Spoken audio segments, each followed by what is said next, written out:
auto, el mga rueda, pati spare tires. S. Self. No maneha si quiere dormir, cansaw, tanbuyong o tomaw.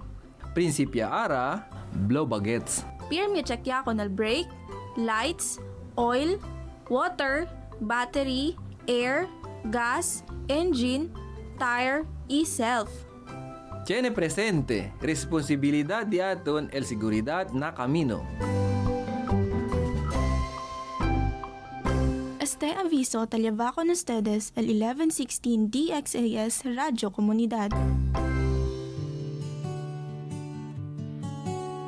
1116 DXAS, your community radio. Kasama sa araw-araw, kakwentuhan ka agapay, kaibigan ka barangay. Ito ang radyo mo. 1116 DXAS, your community radio. 1116 DXAS, your community radio. Kayo ay nakikinig sa 1116 DXAS, your community radio, kasapi sa kapisanan ng mga broadcaster ng Pilipinas.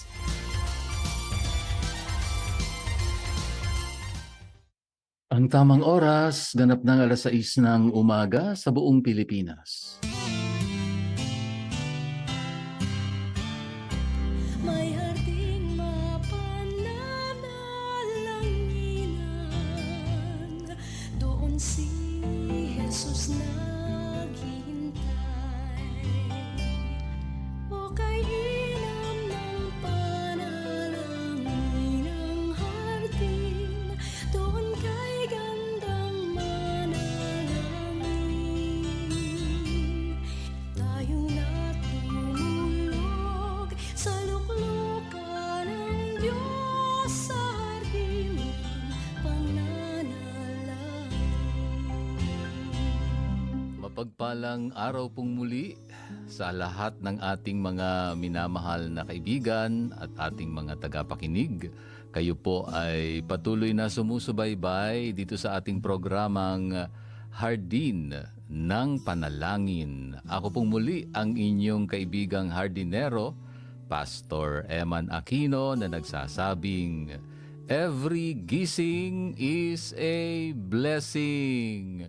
Masaya po akong muling makasalo kayo ngayong umaga sa ating pananalangin at siyempre tayo'y muling mapalakas ng Diyos sa kanyang makapangyarihang mga salita na siyang bumabago ng ating buhay. Halina kayo mga kaibigan, wag na po nating pagtagalin. Magsimula na po tayo sa pagbubulay sa mga salita ng Diyos.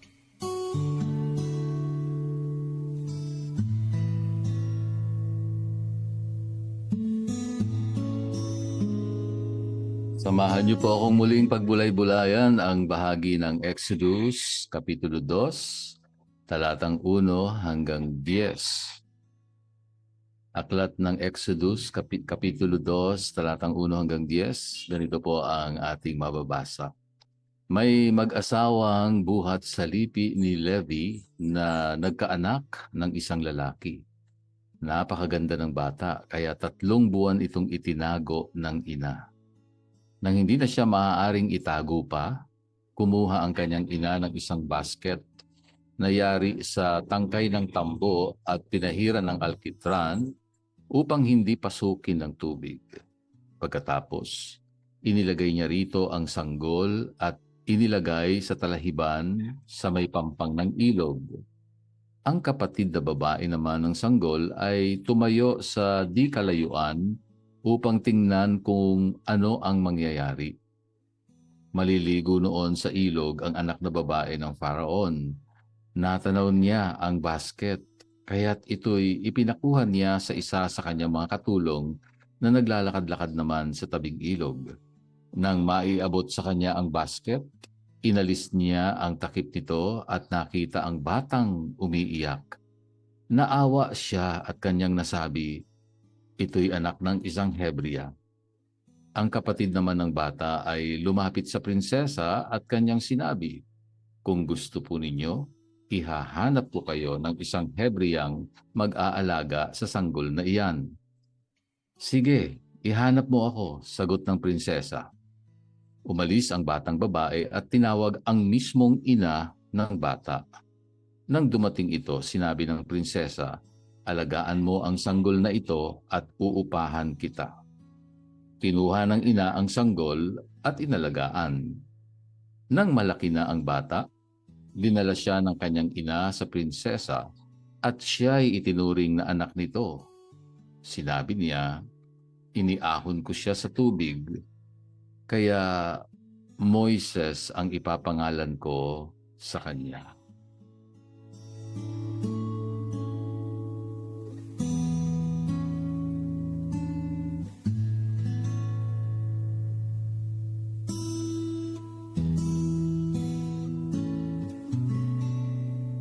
Kung ikaw ay isang mananampalataya ng Panginoong Hesus at naninirahan ka sa isang bansa na sobrang persecuted ng gobyerno ang mga kapatid kay Kristo, siguro nga iisipin natin na masusolusyonan lang siguro itong problema nating paghihirap sa bansang ito o pag-uusig kung magbabago ang gobyerno.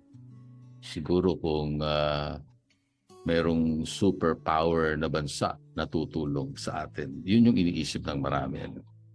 Or kung nabuhay ka nung panahon ni Hitler, nasa Germany ka, at iniisip mo siguro sana ma-assassinate na si Hitler para matapos na yung sufferings ng mga Jewish people sa kanyang mga kamay. O kung sa bahay, kung minsan may pakiramdam ka na yung asawa mo nagpapahirap sa iyong damdamin, iniisip mo sana mabago na siya. No? At panay ang prayer natin, magbago na siya, Lord.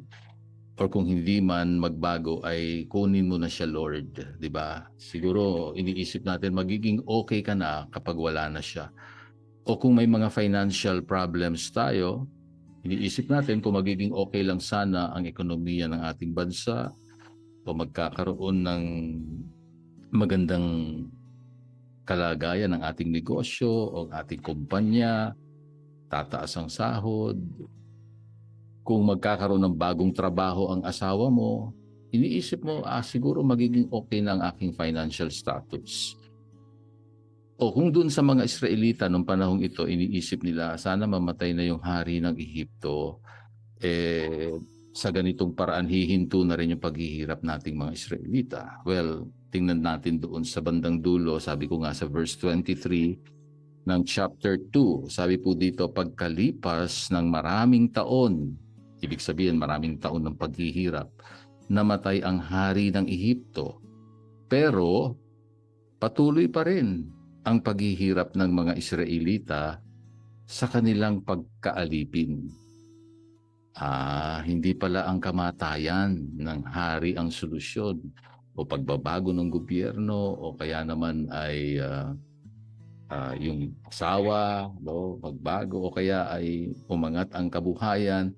Well, mahalaga naman na yun ay ating ipinagpipray, pero ipinapakita rito ang pagsilang at pagdating ng isang tagapagligtas, no, dito sa ating binasa sa Kapitulo 2, at ipinapakita sa atin, sa ating lahat ngayon, na talagang ang pag-asa pa rin natin sa lahat ng nakikita nating problema sa ating buhay, sa ating bansa, sa buong mundo, walang iba pa rin kundi si Jesus. Kaya mula verse 1 hanggang verse 22 ng chapter 2 ay nakafocus kay Moses, ang pinaka-prominenteng human character sa Exodus, Leviticus, Numbers at Deuteronomy. Dumating ang tagapagligtas, the deliverer of God's people. At habang pinapakinggan natin ang mga nangyari sa kwentong ito, we cannot help but remember kung paanong ito ay tungkol kay Kristo. Bakit? Kasi si Moses, hindi naman natin siya Savior, di ba? And ultimately, he's also not the Savior of Israel. Sabi ng Hebrews chapter 3 verse 3, Jesus is considered worthy of more glory than Moses. So ibig sabihin, kung binabasa mong kwentong ito, ang tinuturo talaga sa atin dito ay walang iba kundi ang pagdating ni Jesus. So as we listen to this story, we focus our minds and our hearts on Christ, our Savior. Ito yung sinabi ko ng nakaraang linggo na contextual reading of God's story, o ang pagbabasa natin ng mga salita ng Diyos sa bawat aklat o pahina ng Biblia na nasa kabuuan o konteksto, no? So, hindi lamang contextual kundi Christological din, no? Christological kasi we look forward sa darating na pagliligtas ng Diyos through Jesus, no? So si Moses, habang binabasa natin dito, anino lang talaga siya, pattern lang na tinatawag or shadow. Small s ang ginamit, savior lang, no? So his life, his character, his works point to Jesus. Kaya yun yung magandang tingnan natin, no? Sinilang at iniligtas ang tagapagligtas. Dito sa verses 1 to 10 ay tungkol sa mga nangyari nung sinilang nga si Moses, no? Merong 12 anak na lalaki si Jacob. Isa doon si Levi at sa lahi niya galing si Moses, no? Ang tatay niya ay Levite. Ang napangasawa, Levite din, no? So mag-asawang Levite yung mga magulang ni Moses, sabi ng chapter 2 verse 1. At ayon sa Exodus chapter 6 verse 20, Amram ang pangalan ng tatay niya, si Jochebed naman ang nanay niya. May nauna pang mga anak bago siya, sina Aaron at Miriam, doon sa chapter 15 verse 2 ipinakilala. Later pa lang sila mai-introduce sa story. Ang point sa simula nito ay i-highlight na pure Levite si Moses, no? Later on ay magiging mas significant dahil sa lahing yan manggagaling ang priest ng Israel na magsisilbing bilang mga mediators between God and His people. So lahat-lahat ng yan pinapakita pa rin yung gagawin ni Jesus para sa atin. So ipinanganak nga si Moses. Healthy, no? Napakagandang bata. Sabi ng verse 2, good-looking baby boy. Cute, no? Sarap pisilin sa pisngi. Beautiful, sabi ng ayon sa Hebrews 11:23, not just physically but he was beautiful in God's sight, sa paningin ng Diyos. Sabi ng Acts chapter 7 verse 20. Marami mag-asawa, 'di ba, kapag lalaki ang anak na nasa sinapupunan pa lang ni Mrs. na ultrasound, alam mo lalaki, 'di ba, tuwang-tuwa ka, no? Lalo na mga mister.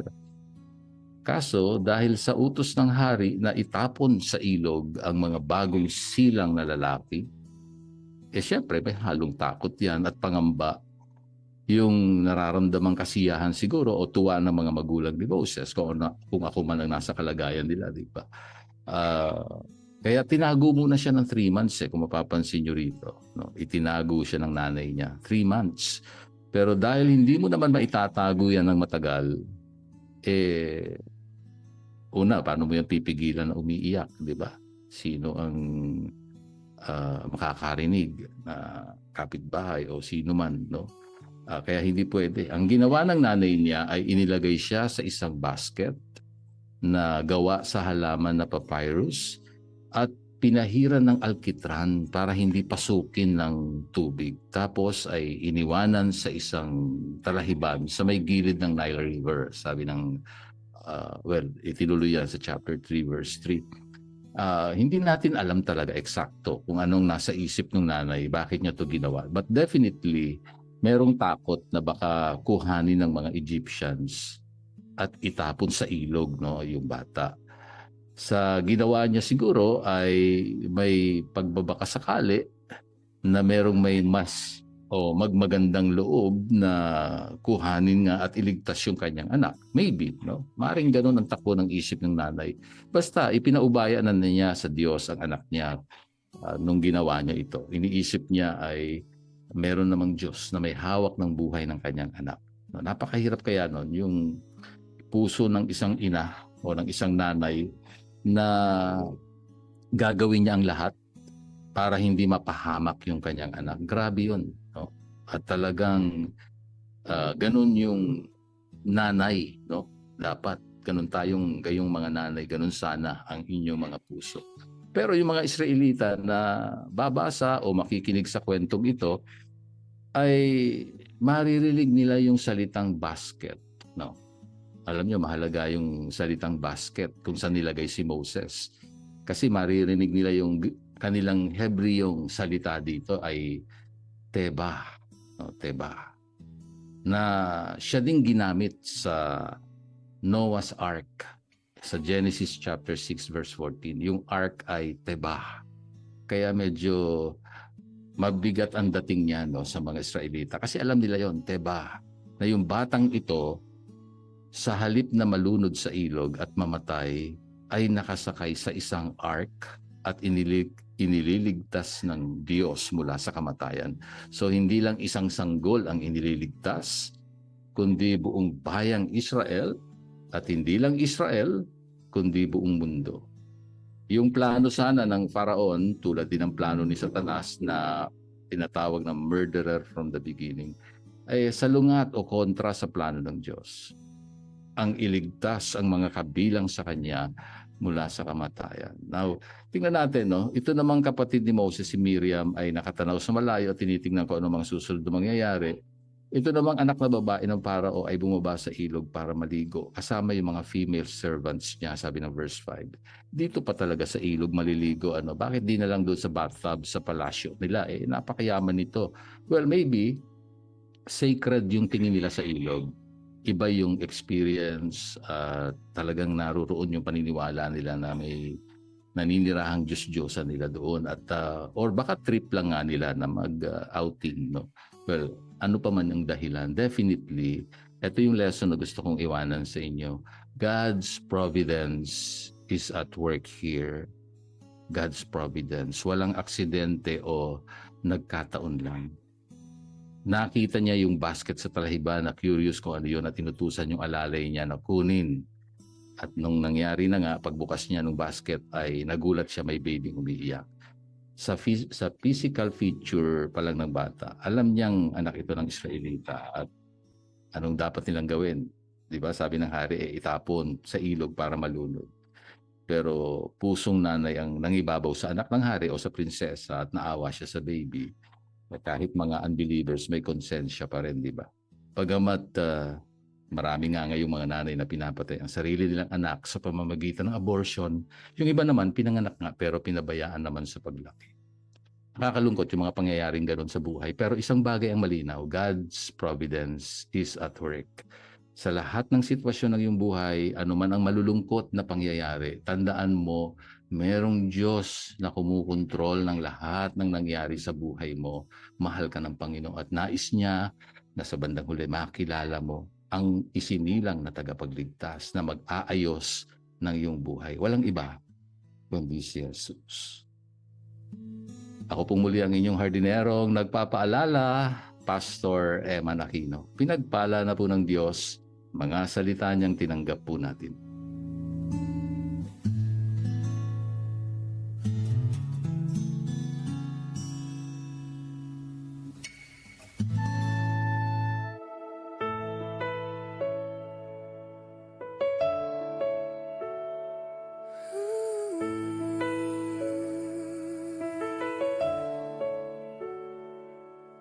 Magandang umaga, o Panginoon naming dakila. Purihin ang ngalan mo, magpakailanman. Dumating nawa ang iyong kaharian. Mangyari nawa ang iyong kalooban. Sa aming mga buhay, ikaw lang ang papupurihan. Sa iyo kami umaasa, sa lahat ng aming kailangan. Sa mga tukso kami ay tulungang lumayo. Sa mga kasalanan kami ay patawarin. At patawarin namin ang nagkasala sa amin. Sa araw-araw ay ikaw lang ang susundin. O Ama namin, narito ang aming dalangin. Kami ay katagpuin sa hardin ng panalangin.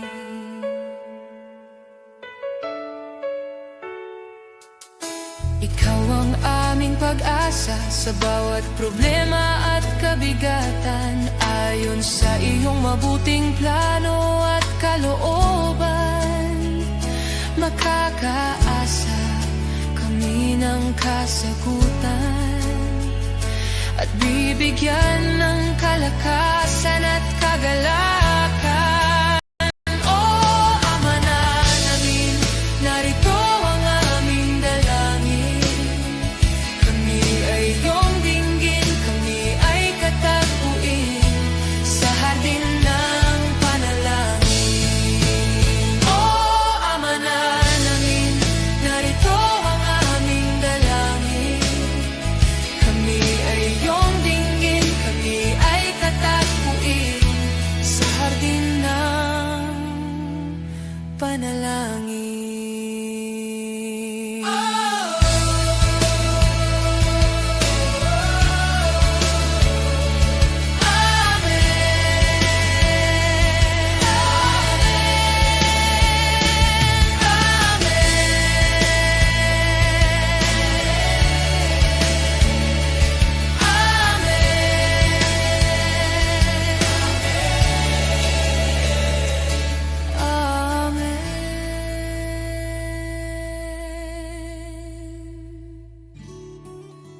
Ating ilapit sa Panginoon ang mga kahilingan ng ating mga tagapagtangkilik at mga kaagapay sa ministeryo ng FEBC.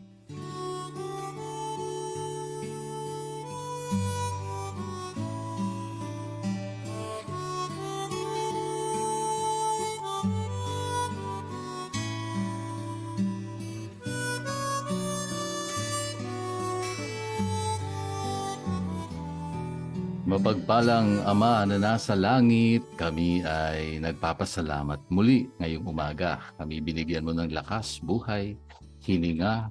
Talagang nakikita namin ang pagmamahal mo na walang hangganan, hindi nagbabago, sariwa sa bawat umaga. At kami nabubuhay dahil sa iyong kalooban. At nais naming patuloy na magawa kung ano ang layunin mo, kung ano ang nais mong gawin namin sa bawat araw. Ipinagkakatiwala namin sa iyo ang aming buong buhay. Ikaw ang Diyos na naghahari at may kontrol sa lahat ng mga nangyayari sa buhay ng bawat isa. Kaya patuloy namin itinataas sa iyo, Panginoon, ang aming mga tagapakinig. Salamat po sa mga nakikinig sa radyo at sa live stream namin sa Facebook. At maging sa YouTube, ikaw ang Diyos na laging gumagawa ng mga kahanga-hangang bagay sa ganitong mga teknolohiya. Panginoon, ikaw ang Diyos na pwede namin pagkatiwalaan sa buhay ni April Niel at ni Marichu, kasama ng kanilang anak si Zion, ang Del Oro family. Lord, patuloy naming dalangin na makatagpo kanila ng personal at makilala si Jesus bilang Panginoon at tagapagligtas ng kanilang buong pamilya at ng kanyang mga kaklase sa school si Zion at ng kanilang mga pamilya. Panginoon, tinataas po namin. Ganoon din ang gawain nila Ate Glenn, Avino family sa BJMP ng May Kawayan, Bulacan. Pagpalain niyo po na marami pa ang makakilala sa iyo, lalo na sa mga PDLs. Dalangin namin ikaw ang kanilang makilala, Panginoong Jesus. Mabuksan ang kanilang puso at tanggapin kanila bilang Panginoon at tagapagligtas. Kasama rin sa itinataas ko ang mga pamilya ng Saldea, si Tita Lydia Ordiales, si Ate Blessy Ordiales Cunanan, si Kuya Dan Cunanan at si Mamang Ding Saldea. Dalangin kong patuloy na masumpungan nila ang kagalingan mula sa iyo, Panginoon. At sa mga may sakit ngayong umaga, si Kuya Ador, dalangin kong patuloy na hihipuin mo siya, Panginoon. Si Nana Doyet Dedico Saldea, Mamang Sosimo Saldea at si Nana Cristina Alberto Saldea at si Nana Luisa Saldea.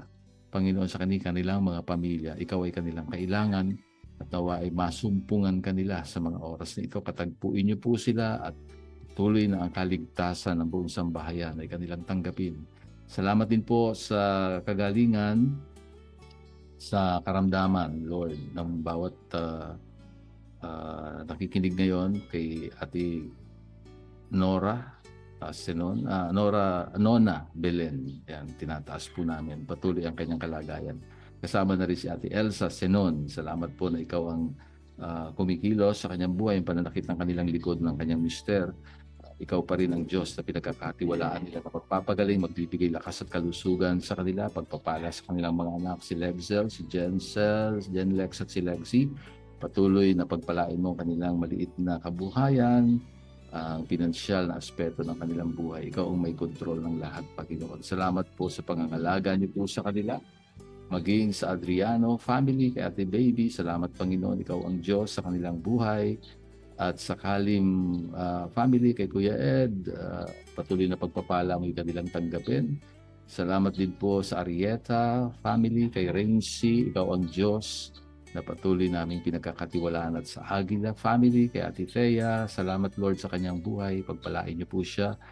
At kasama dito ang dalangin namin para po sa Narvaez family, kay Gianna, salamat Panginoon na patuloy na gumagawa ka po sa kanilang buhay. At salamat din kay Fegel Boleo sa buong pamilya, patuloy mo silang iingatan o Diyos.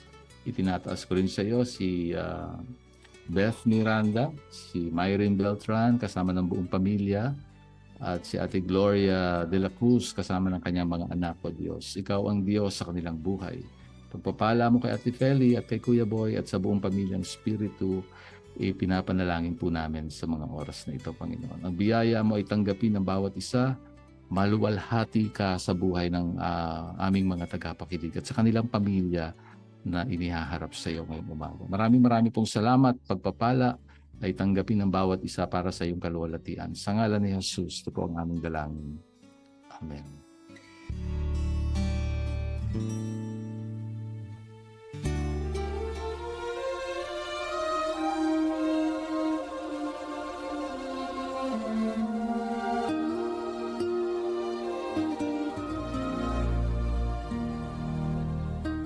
Kagalakan ko po ang maging lingkod ng Diyos sa inyong buhay dito pa rin sa Himpilang 1116 DXAS, your community radio. Isa lamang po kami sa mga himpilan ng FEBC Philippines, kasapi ng kapisanan ng mga broadcaster ng Pilipinas. Kung nangangailangan po kayo ng panalangin at pagbisita sa inyong bahay, maaari nyo pong ipadala ang inyong mensahe sa mobile number 0917-125-8201. Hanggang sa susunod pong muli sa parehong oras at himpilan pa rin, maraming salamat sa inyong pakikinig at maraming salamat kay Rolando Alfonso at Romel Paulino na umaalalay sa atin sa bawat umaga. Ako po ang inyong hardinero, Pastor Eman Aquino. Paalala po muli, sa lahat ng ating ginagawa, luwalhatiin natin ang Diyos.